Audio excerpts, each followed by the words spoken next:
Hey guys, what is going on, and welcome back to another FPL video on the channel. Today we're just going to be going through my Game Week 28 review and also looking ahead to Game Week 28 and future game weeks. Just looking at some of the problems that people might be dealing with and then how we can sort of alleviate those, and then also just looking at potential teams to target and certain players and stuff like that. And then later in the week, I'll be back with another video to go through some more Game Week 29 related bits, especially with my team, looking at certain strategies like free hit and maybe what sort of transfer combinations might be popular and you guys might go with, given that a lot of people have similar assets from teams that are blanking. So yeah, just jumping straight into this one. Game Week 28 wasn't all that kind to me. I think I said in the last one that it was going to be damage limitation. I think we always say that, but secretly we're hoping that our players will do better. And this one was just an absolute train wreck for me. I don't think I got a return across the board that was like a low owned asset or like an actual rank boosting asset. Like the only one that I can speak of is Clivert, but he's still really highly owned. Just nothing's gone my way. Pickford, I didn't really expect too much, but if I'm honest, without Cunha in the Wolves team, I don't know. I thought it'd at least get a couple of, maybe a save point. And I didn't think the clean sheet was completely out of reach, but unfortunately nothing there. So that's disappointing. Huijsen for Bournemouth. Again, I didn't really expect too much, but a 0 pointer is disappointing nonetheless. I didn't want to play him this week, but I had to. I actually watched that game and I didn't really think Spurs did that much. I thought Bournemouth dominated them. But you know, they ended up conceding 2 goals and he got a yellow card, so just a disappointing asset to own, to be honest. Gabriel, they concede to a silly Bruno free kick. I don't really know what Raya was doing, to be honest. But other than that, he made some unbelievable saves, and Arsenal conceding a goal is more than fair on the basis of the game, and he didn't really have any attacking threat at all, to be honest. Like none of Arsenal's corners or any of their set pieces seem to be all that threatening. So I think obviously he's going to play this week, but he's probably one of those players I'm going to look to move on, especially with the Wildcard. He's just not really delivering for his price with the odd clean sheet in the moment. Trent, I mean, he's highly owned, but like, of course, they concede a goal to Southampton. Like, it's just the most predictable thing ever, isn't it? Somehow Chelsea managed to keep them out with their makeshift defence, but Liverpool can't with their full strength team. So that's a disappointing one. No attacking returns, but again, he's highly owned, so it is what it is. And then moving on to the midfield, Salah. I mean, 2 pens. What more can you say? That's why you have him. Just so clinical. I did say that I thought that the captaincy was, I think it was closer.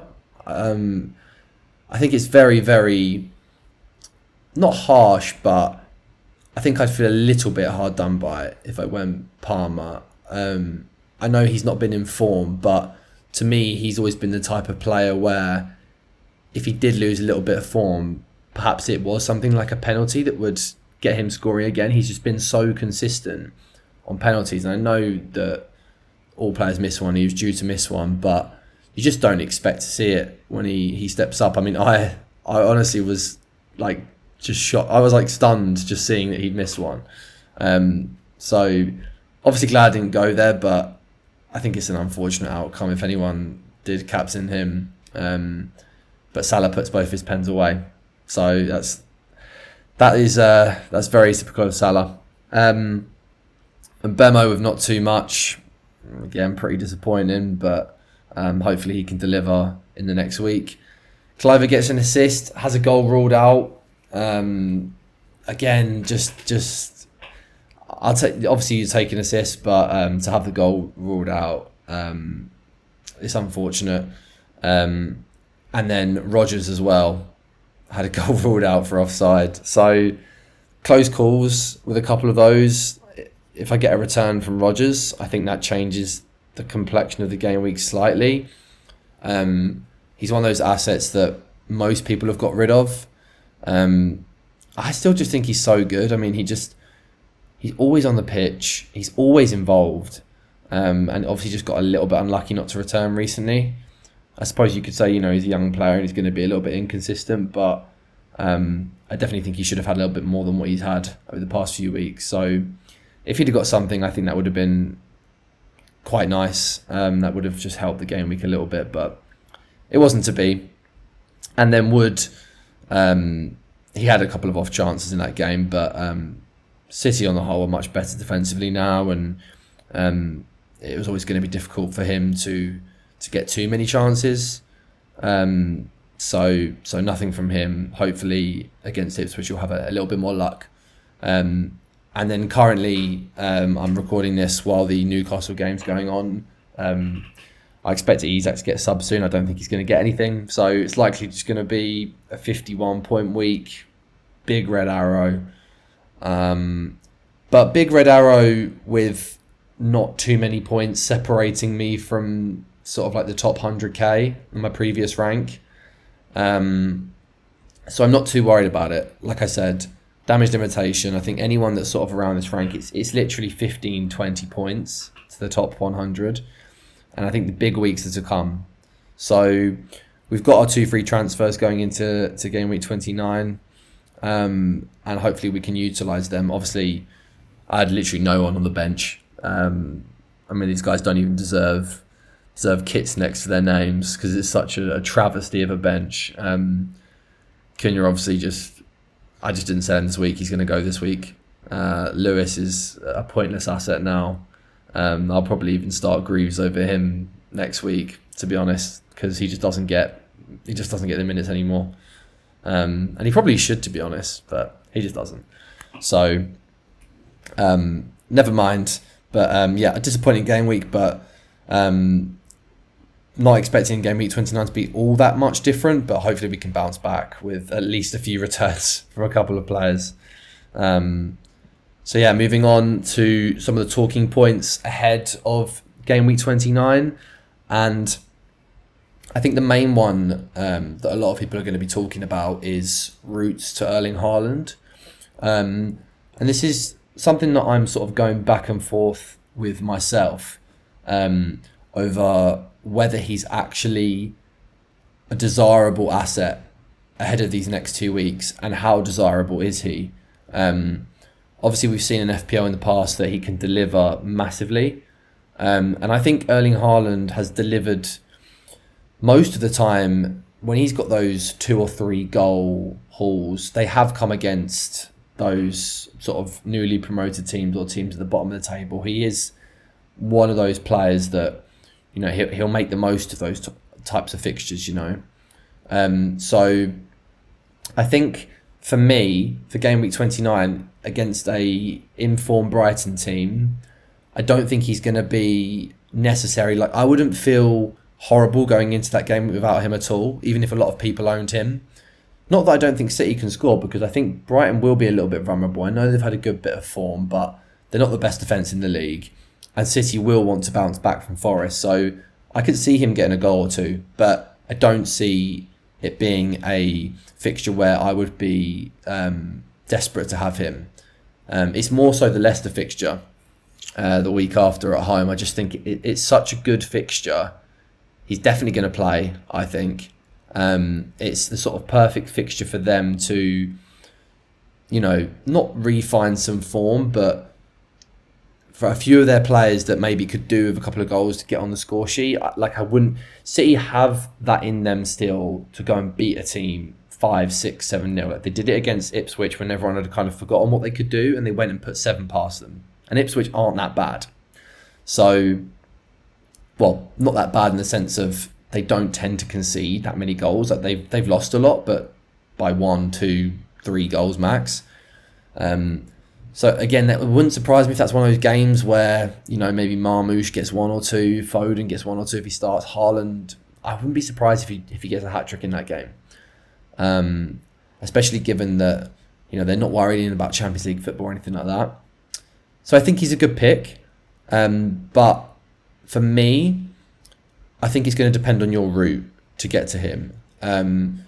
I think if you've got a lot of free transfers and you've got decent team value, then you can sell Salah. But I think for most cases, it's just not worth it. I think he's been so good that I just don't want to go without him. And I see a lot of people making the case that he might not be your captain for a lot of weeks and therefore he can't hurt you that much. And I think there is some sense to this. It's arguable whether he's a worse captain than Haaland in 30 when Haaland has Leicester and Salah has Everton at home. I think that's close. I think Haaland has the lower floor there. Like, I definitely expect him to score, but Salah can just drop a 15-pointer out of nowhere. So you could easily captain him and it'll pay off.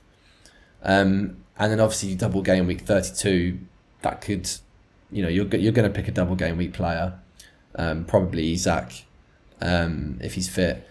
And then there'll be other doubles. So there are going to be a few weeks where you might not need to captain Salah, but I think there'll still be quite a few weeks where you'll want to, and there might not be a clear cut.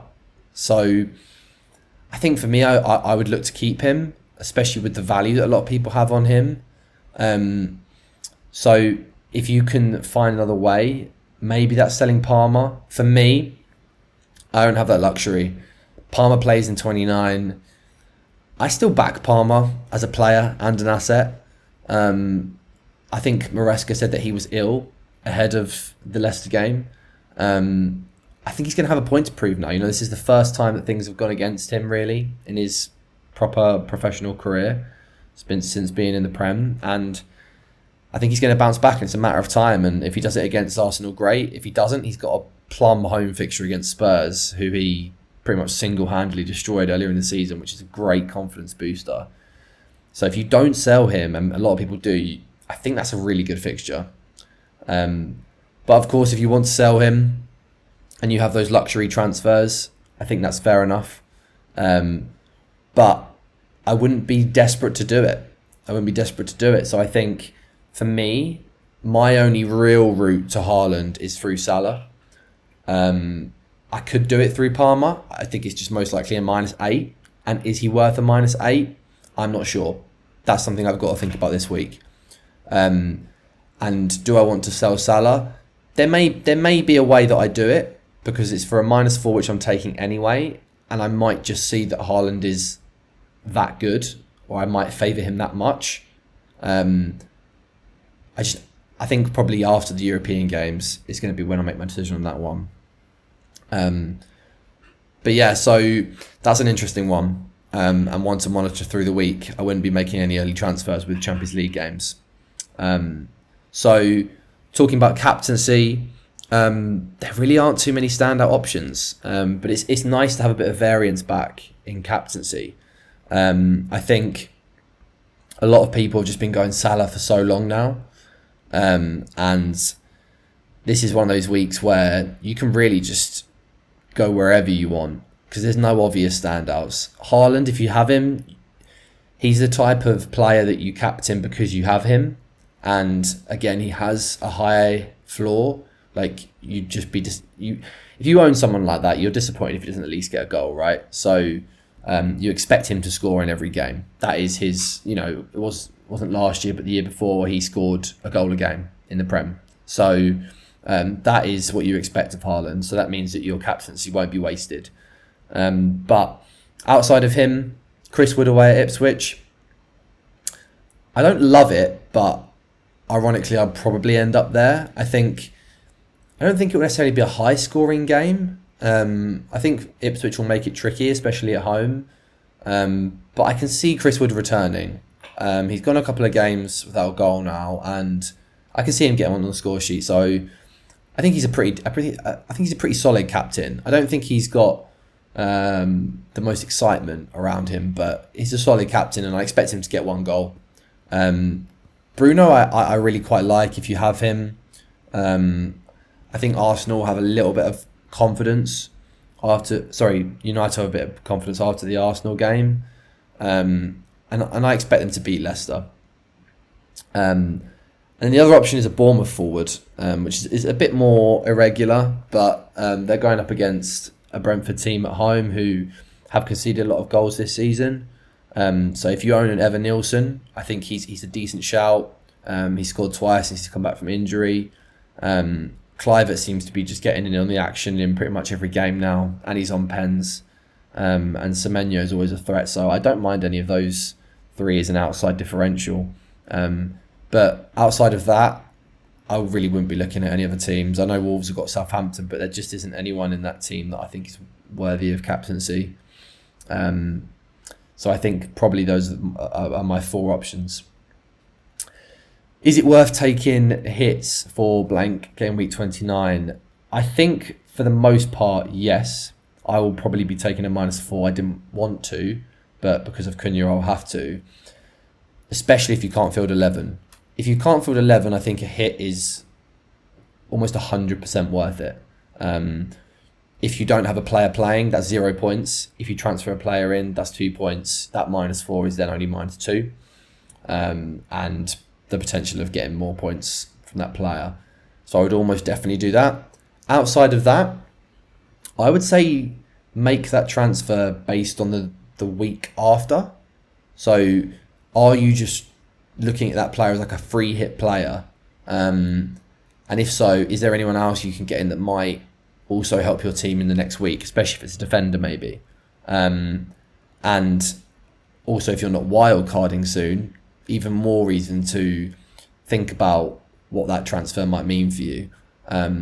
So I wouldn't be taking like -4s, -8s to just get in some good players for game week 29. I would be doing it wisely if you can't field a team, or if you're fielding a team where maybe some of your bench cover just isn't great. You know, maybe you've got like a Dango who is likely going to be a sub, or someone like that who's only likely to get a 1 or 2 pointer.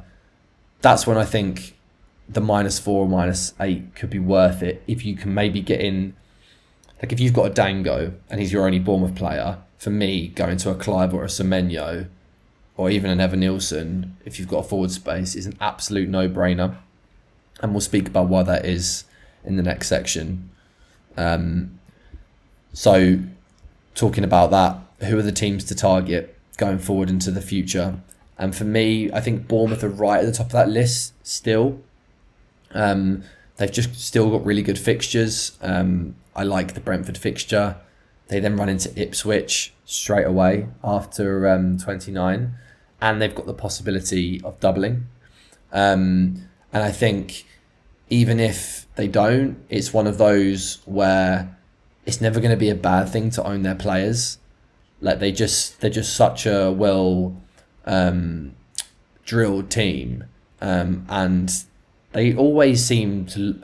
I feel like they're a team. They look like they're going to score. You know, when you watch them play, they've got a lot of routes to goals, and I would happily own 2 of their forwards. And I'm going to look to myself. I think Clivert, I think, is not a must own, but I just think he's got so many routes to points. You know, he's on pens. He can strike a ball. He can pick a pass. So I think he should be in most people's teams. And then it's out of Semenyo and Evan Nielsen for me. I love Evan Nielsen. I think he's a great pick this week. I think he's really, really cheap. And if you're not going Haaland, I think Evan Nielsen is the sleeper pick, to be honest. He's now back in the team. He scored twice.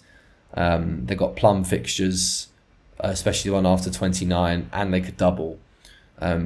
So I really like Evan Nielsen. And I like Bournemouth assets in general. Palace, City and Newcastle, for me, are probably the 3 immediate other teams. Palace, because obviously they have a confirmed double. And they also have a really nice fixture against Southampton straight after their blank. For me, an asset like Munoz, no-brainer if you can get him in your team. So attacking. Will have a double where he can get attacking returns for you and potential of a clean sheet in that Southampton fixture. Mateta, if he's confirmed to be back, if you've got him, you're obviously benching him. If you don't, might be worth the punt, honestly.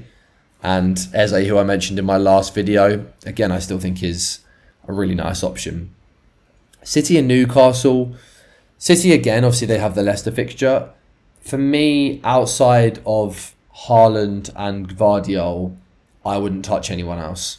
I think Foden and Marmoush are both attractive assets in their own right, but Pep's shown that those two can interchange, and I just don't like that. I think we thought for a moment that Marmoush might just be the main man and play every game, but one benching is enough for me. I don't want to deal with the Pep roulette that's haunted us for years at this point. So Vardiol is one I'm looking at. I think he's got good attacking threat, and you really can't go wrong with picking him for the next couple of weeks. And then Newcastle as well, prior to their double, obviously most people are going to look to have Isak. I would also be looking at one of their defenders if possible. Their fixtures are both at home. It remains to be seen who that's going to be. Obviously, you're not going to be transferring any of them in this week. But if you're future planning, you might just want to keep an eye on their cup final and see how they get on and who you might be able to go for, whether that be Livramento or, if you need a keeper, you go for Nick Pope or Dan Burn or Trippier, whoever that may be. And then probably Gordon as well once he's back from his suspension. So those are the teams I'll be looking at over the next few weeks. Should you wildcard this week? This is an interesting one because I feel like not a lot of people have talked about the wildcard, but I honestly don't hate it this week. I think obviously the only problem is you just don't know who's going to be doubling yet because of the FA Cup. And we won't know that until that round of cup games, which will be in game week 30. So if you do it this week, you're taking on that risk. But if your team is really not looking great, I'm not sure I love the free hit anymore. But the wild card, I think, if you can still build with an idea of players you might want, especially for game week 32, maybe you get some Palace players, some Newcastle players, and really attack these next couple of weeks. I think it could be an aggressive play, and I think it could pay off. And then maybe you can use the free hit later down the line to navigate those blanks and doubles in 33 and 34. So I don't hate the wild card. I don't think it's the best week to do it, but I think I would rather be doing that than taking like a -8 to not put out a great team, because I think you're just going to be chasing points too much, especially if you're already looking to game rank. And then the last thing I wanted to talk about was opportunities for remaining chips. I think a lot of people, obviously most people still have their bench boost. Most people still have their free hit. I think we've got a clear idea of when we might use those, but triple captain and assistant manager, I just wanted to have sort of give my 2 cents on it. And I think TC for me is going to be very up in the air. I'm just going to wait, see what doubles are on, who's in form, and I'm going to take a punt. I'm not necessarily going to go on someone that's just an obvious pick, like an Isak. I will see what the fixtures are and look to go for someone who I think can do some damage. I want to take a bit of a risk on the triple captain. I've gone safe on it in years gone by. I think without Salah having a double, there just isn't going to be an obvious option. Even if Haaland has one, I still don't think that's going to be that obvious. So I think just hold on to that for now if you can. And if you still have assistant manager, my thinking is end of the season. If you use that chip any time before then, you have then got that active for 3 weeks. And for me, I just think you're leaving yourself open to disaster. Like if you then need to use any of your other chips in those weeks, where it's already a chaotic part of the season, I just think you're asking for trouble. Whereas end of the season, pretty much most competitions will be over, you'll know what teams are going to be in which competitions, and you know which teams will be fighting.